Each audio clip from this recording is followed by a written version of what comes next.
నిన్న సాయంత్రం ఒక 15 కేసులు డయేరియా వామిటింగ్స్ మనకి రిపోర్ట్ అవడం జరిగింది.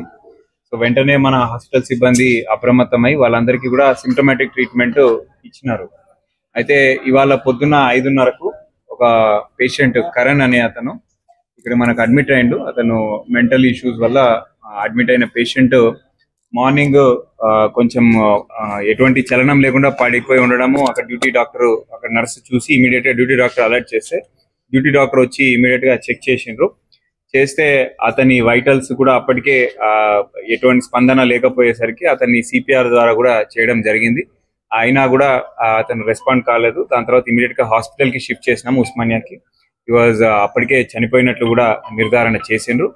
అదే విధంగా ఇవాళ అదే అబ్జర్వేషన్ లో మిగతా హాస్పిటల్లో ఉన్నటువంటి పేషెంట్స్ అందరినీ కూడా పెట్టడం జరిగింది. అయితే మనకు సాయంత్రం వరకు ఇంకొక 65-70 కేసులు కూడా ఈ వామిటింగ్స్ డయేరియా ఉన్నట్లు మనకి వచ్చినాయి. సో వెంటనే వీటి సోర్స్ ఏంటిది అనేది తెలుసుకోవడానికి శాంపుల్స్ కూడా మనకి వాటర్ శాంపుల్స్ సంప్ దగ్గర ఉండి ఆల్రెడీ సంప్ దగ్గర నుంచి తీసుకున్నవి అన్ని కూడా పంపించడం IPM కి పంపించడం జరిగింది. అయితే ఆ సంపు నుంచి పంపించినటువంటి శాంపుల్ pH అన్ని కూడా నార్మల్ గా ఉన్నాయని తెలిసింది. ఆ సంపు మనకి వాటర్ సోర్స్ నుంచి వచ్చిన సంపు వరకు వచ్చిన వాటర్ ఎటువంటి కలుషితం లేదని నిర్ధారణ అయింది. అయితే సంపు నుంచి డిస్ట్రిబ్యూషన్ విత్ ఇన్ హాస్పిటల్ ఏదైతే అవుతుందో అక్కడ ఉందేమో అన్న అనుమానంతో ఇంకో 12 శాంపుల్స్ కూడా మనం పంపించడం జరిగింది. అది ఇప్పుడు మైక్రోబయాలజీ అనాలిసిస్ చేస్తా ఉన్నారు. ఇవాళ రాత్రికి కానీ రేపు పొద్దునకి కానీ మనకి కంప్లీట్ అనాలిసిస్ వస్తుంది.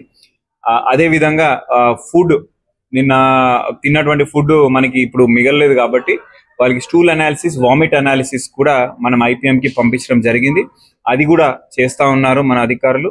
అక్కడ ఏమన్నా ఫుడ్ పాయిజనింగ్ అని జరిగిందా లేకపోతే ఏమన్నా ఇష్యూ అయిందా అనేది కూడా మనకి నిర్ధారణ చేయడానికి అవి కూడా శాంపుల్స్ పంపించినాము.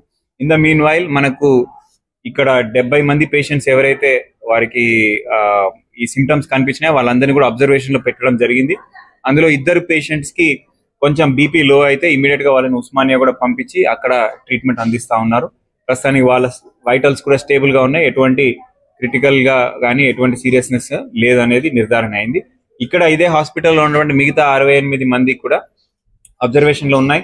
2 స్పెషల్ అంబులెన్స్ కూడా మన దగ్గర ఉన్నాయి. స్పెషల్ టీమ్ ఆఫ్ డాక్టర్స్ కూడా ఫ్రమ్ ఉస్మానియా నుంచి పిలిపించడం జరిగింది. వారు కూడా అబ్జర్వేషన్ లో చూస్తున్నారు. మనకి ఎపిడెమాలజిస్టులు అదేవిధంగా ఫిజిషియన్స్ స్పెషలిస్ట్ డాక్టర్స్ ఉస్మానియా నుంచి కూడా ఇక్కడ వచ్చి ఉన్నారు. వాళ్ళందరూ కూడా పేషెంట్స్ అందరినీ అబ్జర్వేషన్ లో చూస్తా ఉన్నారు.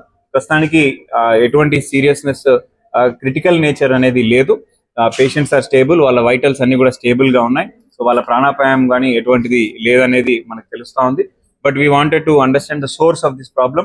సో అది ఒకసారి మనకి శాంపుల్స్ నిర్ధారణ అయినాక IPM నుంచి వచ్చే రిపోర్ట్ ద్వారా మనకు తెలుస్తుంది.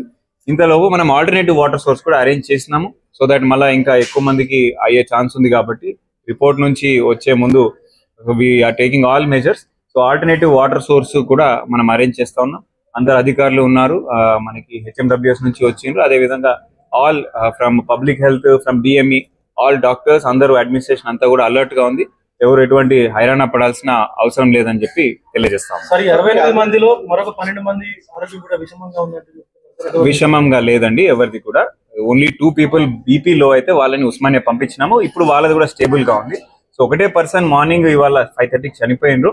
వారు కూడా చనిపోయిన కారణం ఏంటిది అనేది కూడా మనం ఇంకా నిర్ధారణ చేయాల్సి ఉంది. అది ఇన్వెస్టిగేషన్స్ నడుస్తూ ఉన్నాయి. సో ఇప్పుడు ఎటువంటి పానిక్ అవ్వాల్సిన సిచ్యువేషన్ అయితే లేదు. నిన్న జరిగింది సార్. నిన్న జరిగినప్పుడు ఇంతవరకు కాజ్ ఆఫ్ ఇన్సిడెంట్ అంటే దేని వల్ల జరిగింది అనేది నిర్ధారణ చేయలేకపోతున్నాం. నేనే అంటే ఇప్పుడు సోర్స్ ఆఫ్ మనం ఆల్రెడీ వాటర్ శాంపుల్స్ పంపించినాము. అవి అక్కడ లేదని తేలింది. సో ఇంకా 12 శాంపుల్స్ వేరే దగ్గర కూడా తీసుకొని పంపించినాము. అదే విధంగా స్టూల్ అనాలిసిస్ కూడా చేసినాము. సో ఇవన్నీ అనాలిసిస్ ప్రిలిమినరీ ఇన్వెస్టిగేషన్ టైం పడుతుంది.